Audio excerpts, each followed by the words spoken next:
Passing ले। बच्चे से कहें गेट खोले गाड़ी का।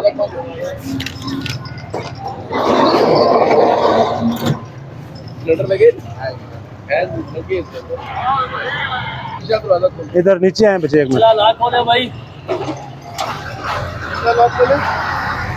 अस्सलाम वालेकुम सर। 9 पासिंग गाड़ी किधर है? असल पासिंग गाड़ी की पासिंग जी दे दे। इनके 2 सिलेंडर हैं। 2 सेम है, 2 सिलेंडर, 2 छोटे। 2 ही छोटे हैं। ठीक, 2 पास है, 2 छोटे लगे, 2 बड़े लगे।